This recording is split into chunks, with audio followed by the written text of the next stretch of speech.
उस कमरे में आज भी एक कुर्सी खाली रहती है। किसी ने कहा नहीं, किसी ने तय नहीं किया, पर वह कुर्सी कभी भरी नहीं गई। बस एक चीज हमेशा अपनी जगह से बाहर रहती थी। उस घर में हर चीज अपनी जगह पर थी। दीवार पर टंगी घड़ी, खिड़की के पास रखा पौधा, मेज पर करीने से रखे कागज, सब कुछ। बस एक चीज हमेशा अपनी जगह से बाहर रहती थी, उस आदमी की आवाज। वह आदमी हमेशा सबसे बाद में बोलता था। कभी इसलिए नहीं कि उसे कुछ कहना नहीं होता था, बल्कि इसलिए कि उसे लगता था कि उससे पहले किसी और की बारी है। घर में मां बोलती थी, पिता आदेश देते थे, भाई बहस करता था और वह सुनता था। बचपन से उसे सिखाया गया था, ज्यादा बोलना ठीक नहीं, बड़ों के सामने चुप रहना चाहिए। अच्छे बच्चे सवाल नहीं करते, और वह अच्छा बच्चा बनता चला गया। इतना अच्छा कि धीरे धीरे उसने अपनी बारी मांगना ही छोड़ दिया। स्कूल में जब अध्यापक सवाल पूछते, उसके पास उत्तर होता था, लेकिन हाथ कभी ऊपर नहीं उठता था। किसी और के उत्तर देने पर वह हल्के से मुस्कुरा देता, जैसे कह रहा हो, कोई बात नहीं, मेरी बारी बाद में। कॉलेज में उसने पहली बार महसूस किया कि लोग उसे भूलने लगे हैं, क्योंकि जो लोग खुद को याद नहीं दिलाते, दुनिया उन्हें याद नहीं रखती। फिर भी वह चुप रहा। नौकरी में वह सबसे समय पर आने वाला था, काम हमेशा पूरा।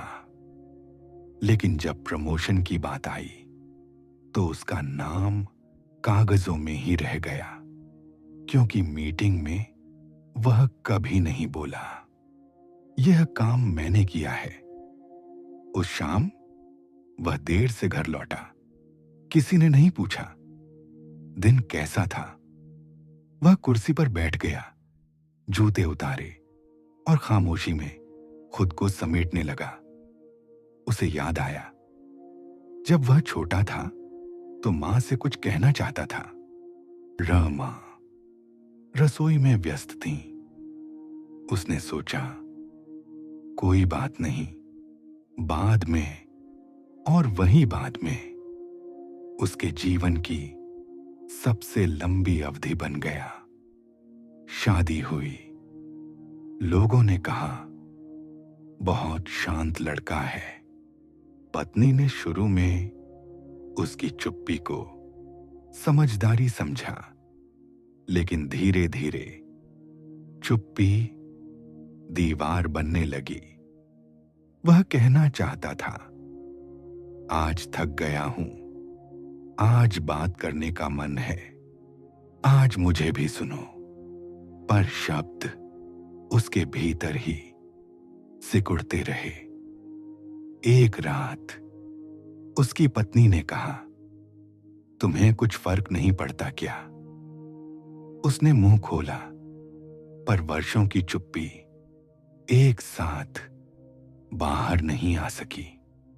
उस रात वह देर तक छत की ओर देखता रहा, और पहली बार उसने खुद से पूछा, क्या मेरी भी कोई बारी है?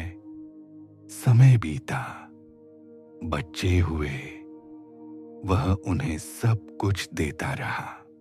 खिलौने, पढ़ाई, सुरक्षा। बस अपनी आवाज नहीं दे पाया। बच्चे बड़े हुए। उन्होंने देखा, पिता हमेशा चुप रहते हैं, और उन्होंने सीख लिया, पिता से बात कम ही करनी चाहिए। एक दिन डॉक्टर ने कहा, आप बहुत थके हुए लगते हैं। वह मुस्कुराया, क्योंकि थकान को भी उसने कभी शब्द नहीं दिए थे। उस रात वह बाथरूम के शीशे के सामने खड़ा रहा। उसने खुद को देखा और पहचाना नहीं। अचानक उसे रोना आया, लेकिन रोना भी आवाज मांगता है, और उसकी आवाज कहीं बहुत अंदर दबी हुई थी। कुछ दिन बाद वह नहीं उठा। घर में हलचल हुई, लोग आए, बातें हुई। किसी ने कहा, बेचारा बहुत शांत था। उसकी फाइल में कहीं नहीं लिखा गया कि उसने क्या सहा।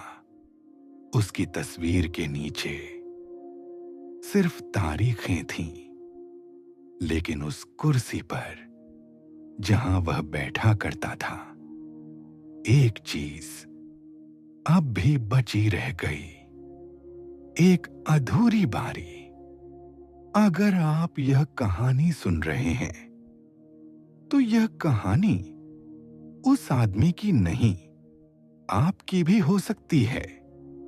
अगर आप भी हमेशा इंतजार करते हैं कि कोई पूछे, तो याद रखिए, दुनिया हमेशा पूछती नहीं।